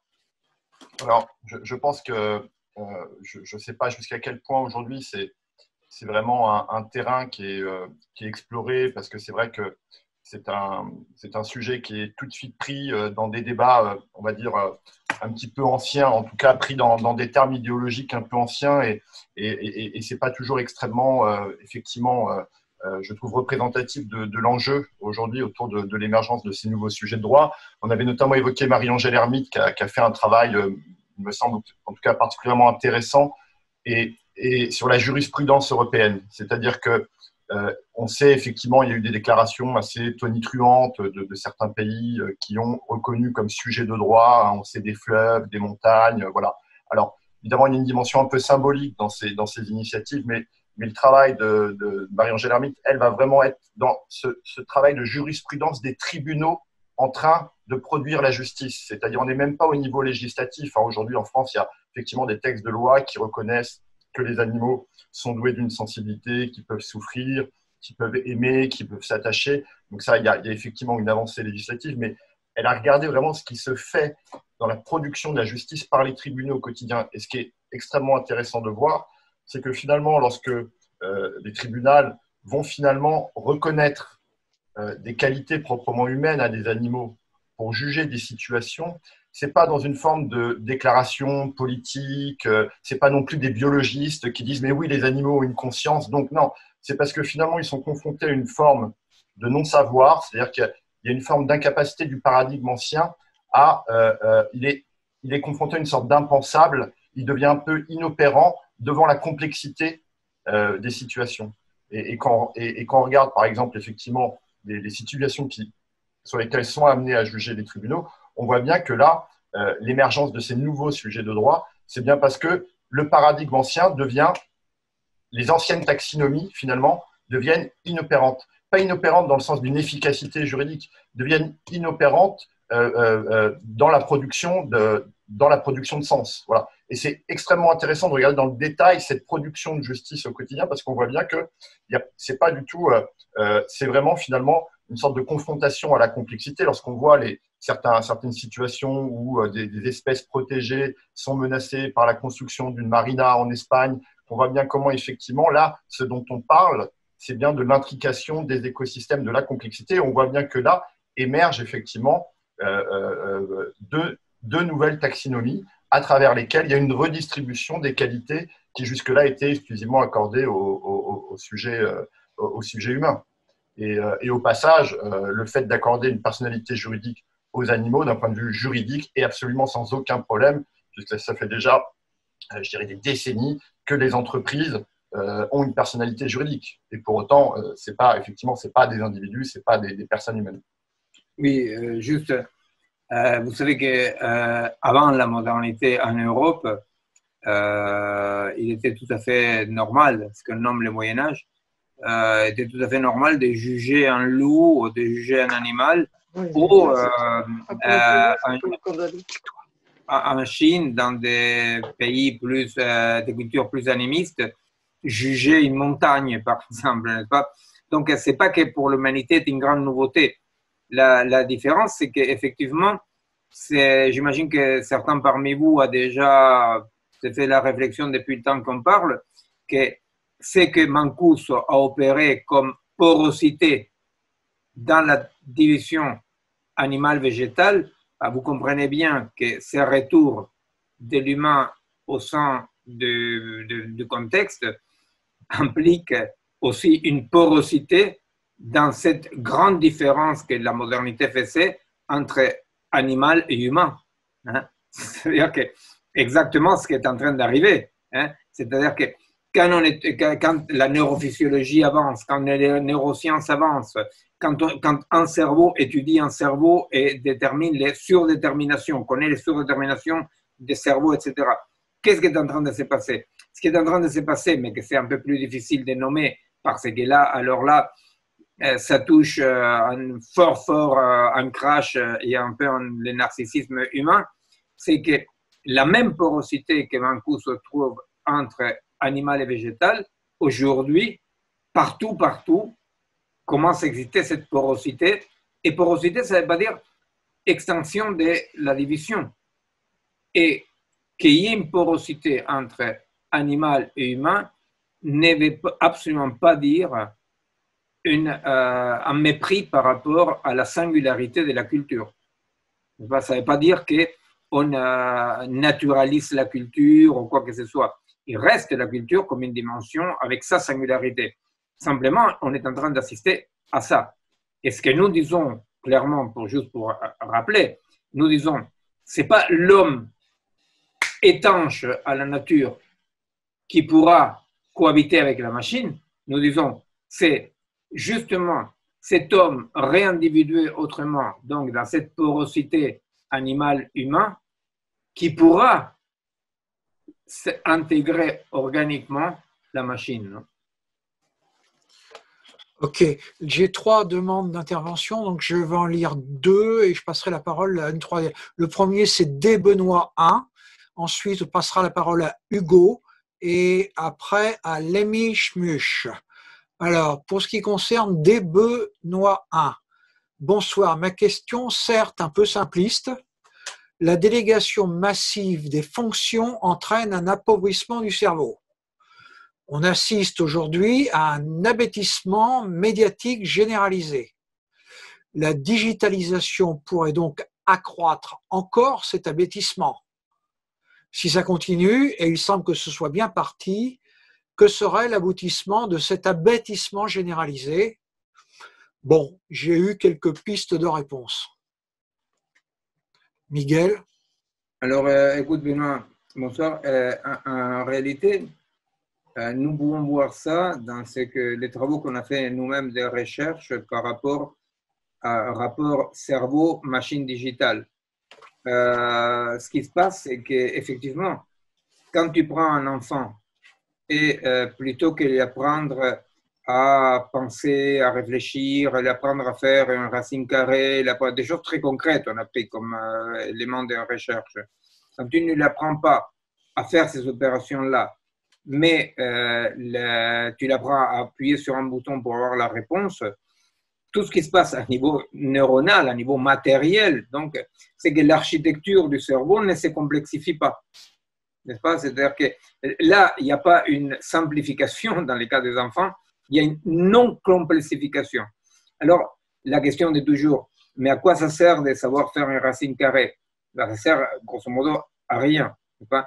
Sauf que les mêmes circuits qui servent à penser et à comprendre une racine carrée sont ceux qui permettent de penser la complexité du monde, qui permet de ne pas être dans une réaction feedback avec le monde.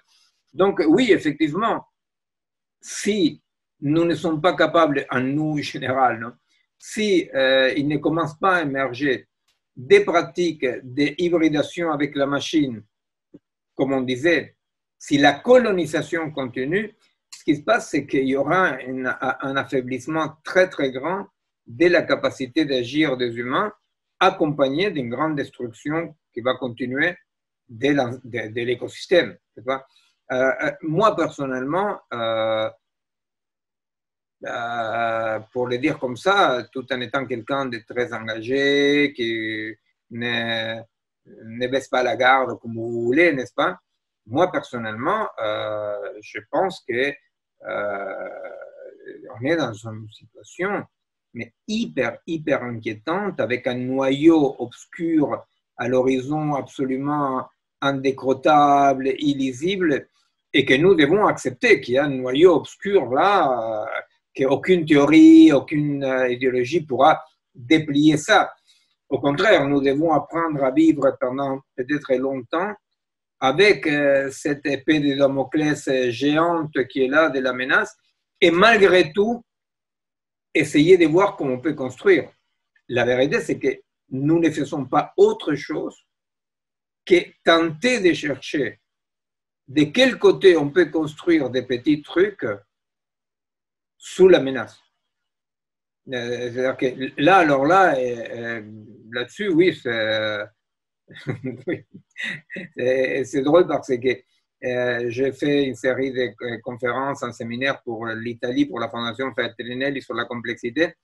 Et à tout prix, les organisateurs, ils veulent que les cycles de conférences qui concluent ce vendredi avec Mancuso concluent vers les futurs en tant que passion joyeuse. Alors, malgré moi, ils ont nommé comme ça la rencontre prochaine.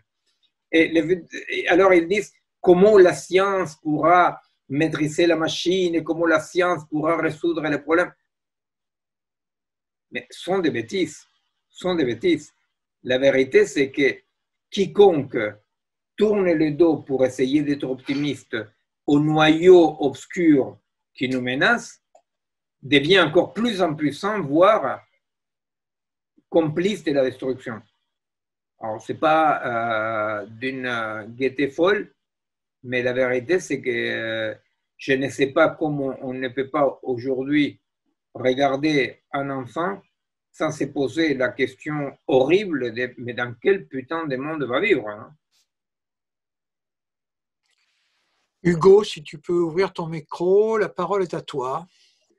Merci beaucoup. Merci Miguel et aussi Hola Hugo. Hola Miguel, ¿qué tal? Et moi je suis très intéressé pour ta réflexion par rapport à cette compréhension que tu as fait, que je partage énormément. Cette idée, la différence entre nature et, si tu veux, comme on fait dans la nature, le terrestre. C'est-à-dire, est-ce que la naturaleza dans les zones modernes, c'est cette ressource externe, c'est ce décor, ou c'est cet endroit que je me promène les dimanches soirs. Cette idée, c'est à moi de me l'approprier, de la détruire, de me mettre dans une place de privilèges, mais c'est aussi, pas seulement moderne, c'est aussi la tradition du livre juif, chrétien et musulman. C'est-à-dire qu'il donne une place à l'homme absolument privilégiée, mais c'est pas seulement le moderne. Par contre, et l'autre idée que c'est justement, que tu as bien compris, je crois, cette idée, c'est la nature qui pense avec nous, ou une chose comme ça, tu as dit par rapport à Saint Martin de Langres. Ou c'est justement le contraire, c'est la nature qui pense avec nous et nous pensons avec la nature pour agir dans cette complexité. Mais finalement, cette réflexion, c'est une négation énorme, je crois, je ne sais pas si tu es d'accord, Miguel, et à la modernité et à cette modernité eurocentrée plutôt, cette idée cartésienne, parce que je me souviens une fois que j'étais au Mexique, non? Je le dirais d'abord en espagnol pour savoir si je peux le dire bien en français. Et un aborigène Tojolabal me dit, il a traduit cette phrase. Si en espagnol je dis je te veo, je te vois. Dans le langage Tojolabal, c'est impossible la traduction je te veo, je te vois. La traduction possible c'est toi qui fais l'expérience de mon regard, de ma observation. Et toi, c'est l'expérience de mi ver. Je ne sais pas si j'ai traduit bien en français. Tu fais l'expérience de ma observation, peut-être, non? C'est la traduction. Et regarde que dans la deuxième possibilité, c'est un langage absolument animiste, il n'y a pas les sujets qui observent. Les déplacements des sujets de l'observation, c'est total. C'est pas moi les sujets actifs qui observent. C'est toi qui fais l'expérience de mon regard. Et ça change énormément. Même dans la traduction, c'est difficile à traduire en langue animiste, en langue où le sujet est placé. Comment on pense la politique s'il n'y a pas de sujet? Comment on pense les droits si on n'a pas de sujet? Si j'ai bien compris un petit peu votre réflexion. Et pour finir, cette expérience, je crois qu'on va dans cette classification qui fait des scolaires des 4 types de connaissances que tu as nommées. Et je crois qu'on va surtout un regard plutôt analogiste, on va un regard plutôt animiste, où tout est sujet et une sorte de, si tu veux, de schizophrénie peut-être pour un occidental, mais et justement, Et je crois que si je ne me trompe pas énormément, cette idée que si on va vers un animisme, la technologie ne sera pas du tout suffisante. Si on développe des perceptions, des contacts, des résonances, des empathies, pas seulement avec la infusion de plantes, que tu rentres dans un espace de perceptions différents. Mais je crois qu'en Occident, Excuse-moi, Hugo. j'ai fini. Il a plusieurs possibilités, je crois, de rentrer à faire cette expérience de la complexité. Pardon si je me suis. Non, je te remercie. Non, d'abord, tu as tout à fait raison. Je pense que c'est très important de tenir compte quand on a essayé de comprendre un peu ce qui nous arrive. Il est très important de tenir compte des anciennes origines, de la longue durée de ce qui vont devenir les axes de l'Occident. Hein? C'est-à-dire, c'est vrai que chez Platon, il y a déjà quand même des éléments qui vont être fondateurs pour l'Occident, mais dans les trois religions du livre, à différence de Platon, c'est-à-dire les dieux de la Grèce antique sont des essences, non? Un peu comme dans le totémisme. Hein? En tant que le judaïsme va inventer Dieu, non, va créer un Dieu à l'image de l'homme, non? C'est-à-dire, alors simplement que celui qui écrit la Bible s'est trompé. Il a mis Dieu a créé l'homme à son image, mais à vrai dire, il voulait écrire, parce que certainement était quelqu'un de très honnête, il voulait écrire l'homme a créé Dieu à son image, n'est-ce pas? Et alors, effectivement, c'est Dieu à son image, mais l'homme au cœur du dispositif, comme tu le dis très bien, tu as tout à fait raison, et ces monothéismes anthropocentriques, anthropomorphes, se trouvent dans l'origine. Ce qui se passe dans la modernité, pour dire où est-ce qu'il y a un passage à autre chose, c'est quand on rentre dans le monde galiléen de la mathésis universelle, n'est-ce pas?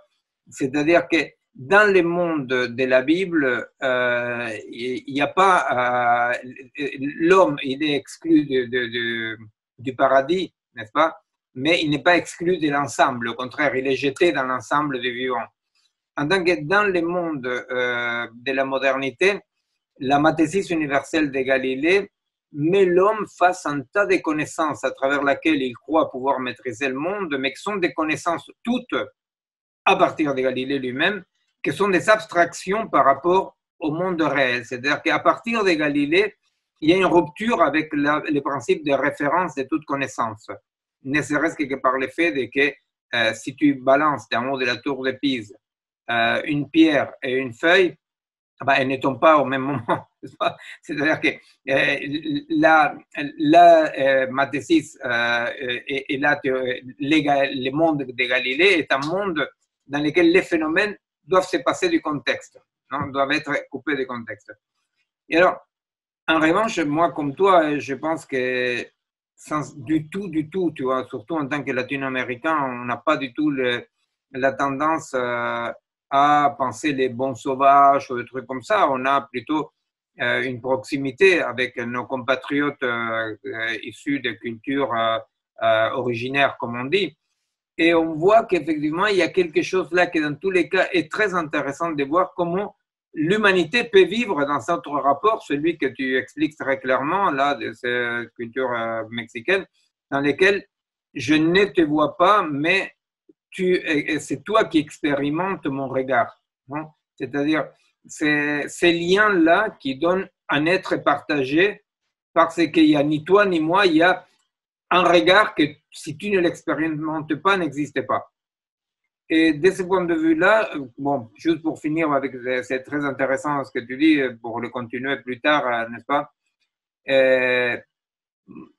Et si on va vers un monde plutôt animiste, effectivement, on est déjà dans un monde animiste. Le rapport des humains avec les machines est un rapport plutôt animiste, n'est-ce pas? C'est-à-dire, quand on joue aux échecs avec un ordinateur, la vérité, c'est un énoncé animiste. Je ne joue pas aux échecs avec un ordinateur. je joue avec une machine à quelque chose qui a les principes de l'échec. Mais je joue en me servant de la machine. Vous voyez, c'est-à-dire qu'aucun joueur de tennis dit qu'il joue au tennis avec la raquette. Eh bien, la machine est la raquette avec laquelle je m'exerce, je n'ai rien aux échecs, mais je ne joue pas contre une machine. Bien. Alors, l'animisme est aujourd'hui assez dominant et il y a des dangers. En revanche, l'analogisme me semble intéressant par le fait de composer des unités organiques avec des éléments divers, non? Inertes, vivants, animal, végétal et technique aussi. Mais bon, il y a d'autres interventions. Oui, il y en a une autre de Lémi Schmuch.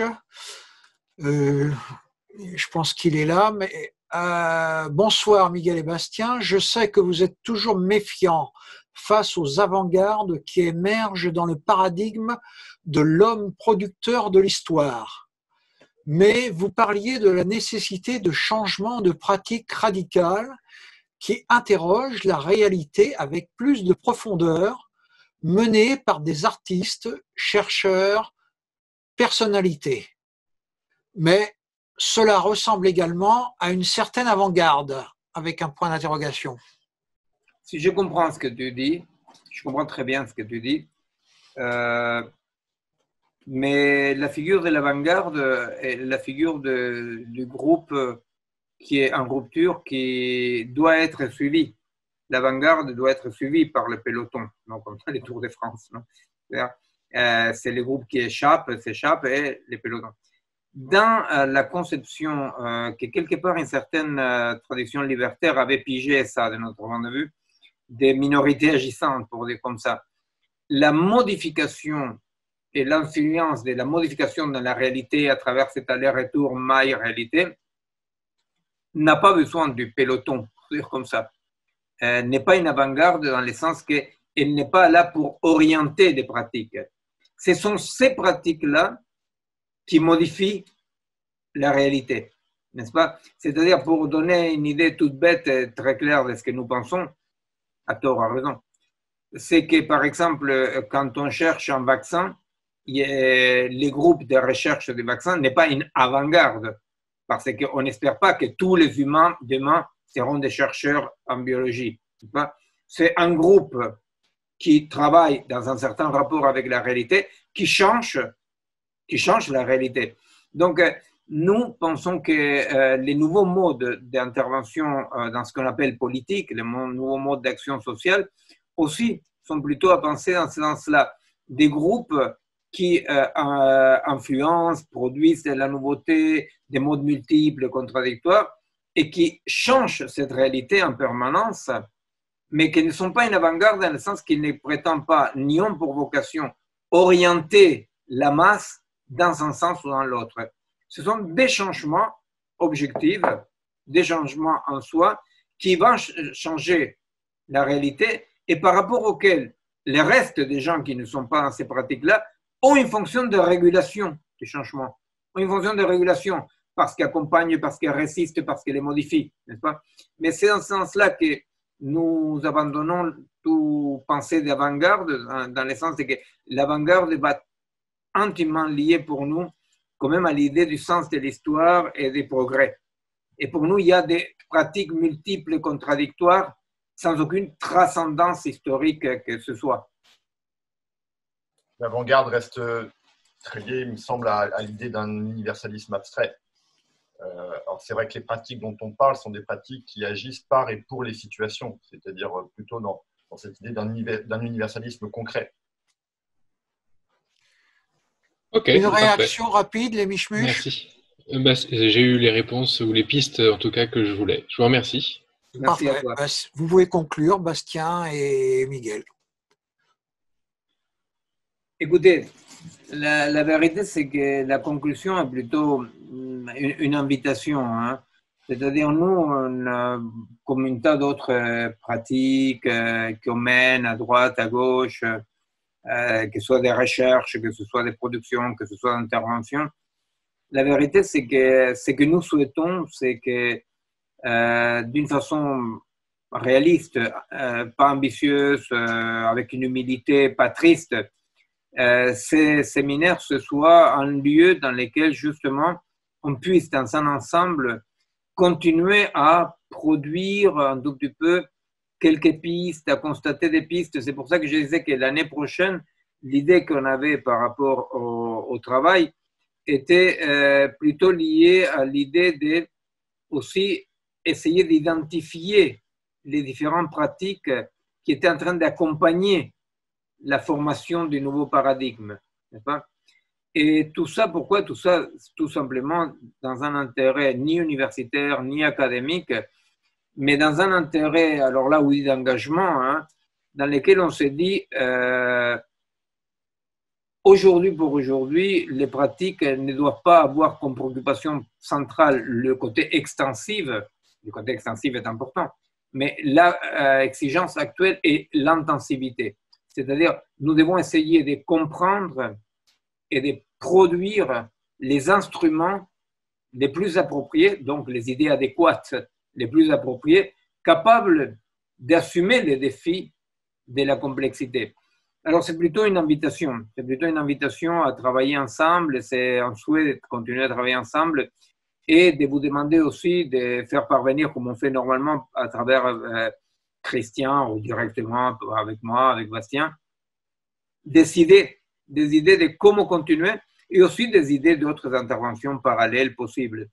Voilà, c'est surtout ça, dans un moment très particulier, parce que je crois qu'il était difficile, quand on a commencé cette année, d'imaginer qu'on allait vivre un moment de crise majeure comme celle qu'on est en train de vivre, et que, comme on le disait le séminaire du mois dernier, n'est pas dû à la pandémie, mais dû à cette particularité du confinement, de l'arrêt de la production, n'est-ce pas? C'est-à-dire que cette particularité qui fait que pour la première fois, des milliards d'êtres humains de la planète peuvent commencer à avoir une image aperceptive des changements du monde et des menaces. Non? À l'année prochaine. Bien. Merci, Allez. bonne soirée à tous. Merci beaucoup à tous. Peut-être juste d'un point de vue très pratique, ce qu'on peut ajouter, c'est qu'on a l'ambition de continuer l'année prochaine, et si des dates doivent être fixées, elles le seront, je pense pas avant la fin juillet, voire la fin août. Oui. Donc, est annoncé sur le site du collectif Malgré tout.